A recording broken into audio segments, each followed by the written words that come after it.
He said he was marrying me for love. But I found the checklist his parents made ranking all the women they auditioned. And I was number 5. My name's Amara. I'm a 29-year-old Nigerian-American woman, born and raised in Houston, Texas. My parents immigrated here in the early 90s, and if you know anything about Nigerian parents, you know they've got 2 settings. Love that could smother a mountain, and expectations that could flatten one too. I grew up hearing all about responsibility, education, and family honor. My mom would say, Amara, we didn't cross an ocean for you to chase foolishness. My dad? He was softer. He used to hum to me in Igbo whenever I cried and reminded me that love is the only thing worth fighting for. I believed him. Maybe that's why what happened with my fiancé, well ex-fiancé, still burns like acid in my chest. Because the man who promised me forever didn't choose me. Not really. Started 3 years ago when I met Arjun. We locked eyes across a mutual friend's birthday party, and for once, it wasn't cheesy like a rom-com. He was this tall, sharp-dressed Indian guy with the kind of confidence that didn't have to announce itself. And when he laughed, it was this deep, warm sound that made you want to lean closer just to hear it again. I remember thinking, finally, a man who isn't intimidated by me. Because let me be real, I'm not the quiet, dainty type. I've got opinions. I've got curves. I've got the kind of laugh you can hear across the room, and I refuse to shrink myself just to make a man feel taller. And yet, with Arjun, I didn't feel like too much. I felt like enough. We dated for almost 2 years before he proposed. It wasn't flashy, no hot air balloons or viral TikTok choreography. Just him in our living room on one knee holding a ring with a hand that was shaking. His eyes. They weren't. They looked steady, certain. He told me, I'm marrying you for love. Nothing else matters. And I believed him.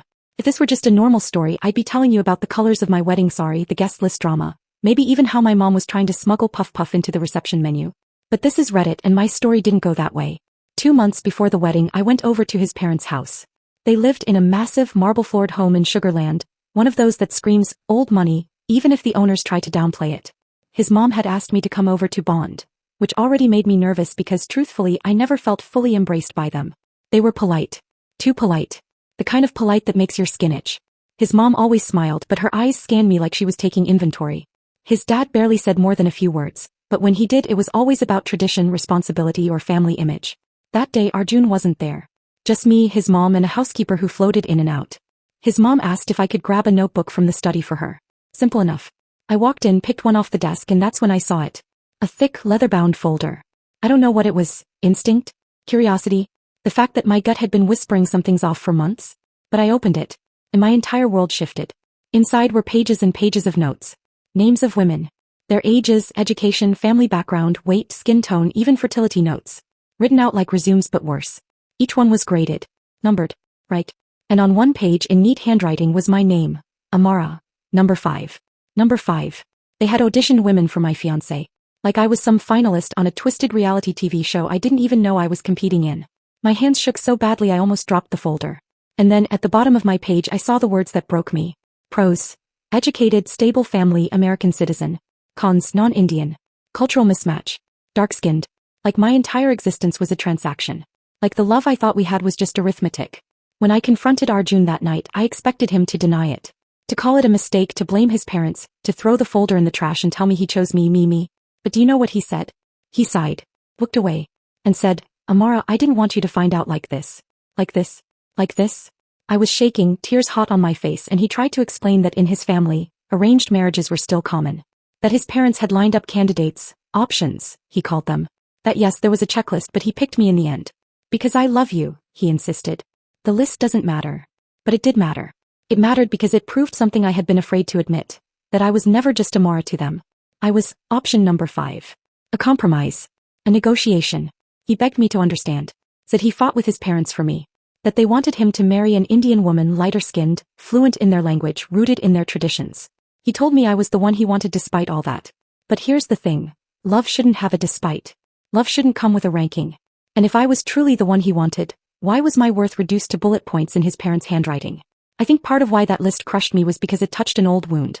Growing up dark-skinned in America, you notice things early. I was 10 the first time a classmate told me my skin was too dark to be pretty. I laughed it off at school, but when I got home I scrubbed my arms in the bathtub until my skin turned red. My mom found me and pulled me into her lap, whispering, your melanin is your crown, Amara. Later, in high school, a guy I liked told me he couldn't date me because his parents wouldn't understand. He was black too, just lighter-skinned. That rejection hurt in ways I didn't admit to anyone. So when I saw the words dark-skinned listed under cons in Arjun's parents' handwriting, it was like every old scar was ripped open at once. It wasn't just about his family. It was about every time the world had told me I wasn't enough. I stayed 2 weeks. 2 weeks of trying to convince myself that love could be stronger than tradition, stronger than prejudice, stronger than a stupid list. But I broke one night when we had dinner with his parents. His mom asked me in front of everyone if I'd consider bleaching cream before the wedding, so I'd look brighter in the photos. My fork clattered on the plate. Arjun looked mortified, but he didn't say a word. Not one word. That silence was my answer. So I ended it. I gave the ring back, packed up my things, and left him sitting in the apartment we were supposed to share as husband and wife. He cried. I cried. His parents didn't.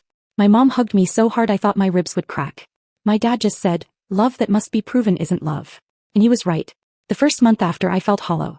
Like I'd lost not just a relationship but the future I'd been planning in my head. The kids, the house, the merging of two cultures I thought could be beautiful. Therapy helped. So did my faith. And so did my family, who reminded me that walking away wasn't weakness, it was strength. Slowly I learned to reclaim myself. I started cooking again, dancing again, wearing my brightest Ankara prince-like armor. Every day I looked in the mirror and reminded myself, you are not a number on anyone's list.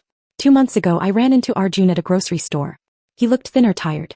He told me he missed me, that his parents were pushing him toward someone else now. He asked if there was still a chance. And for a split second I saw the man I fell in love with, the one with the warm laugh, the gentle hands. But then I remembered the silence at that dinner table. Folder. The list. My name under 4 other women. I told him, Arjun, I loved you. But I can't spend my life proving I deserve first place. Not to your family, not even to you. And I walked away. This time without looking back. It's been 6 months since then. Some days I still wonder what would have happened if I'd ignored the folder. If I'd walked down that aisle, smiled for the pictures, and told myself love was enough. But then I remember, I wasn't number 1 to them. I wasn't even number 2. I was number 5. And I refused to build my life with people who see me as anything less than first. And that's how my story ends, Reddit. Sometimes the most painful discoveries aren't about betrayal in the traditional sense, but about realizing that the people who are supposed to embrace you never truly saw you at all. Walking away was brutal, but it was also the bravest thing I've ever done. I had to remind myself, love should never feel like a competition. It should never make you feel like you're in 5th place in your own relationship. So I want to ask you, what would you have done if you found that folder? Or would you have walked away, refusing to build a life on conditions and compromises? Share your thoughts in the comments below. I read every single one, and your perspective might help someone who feels stuck right now.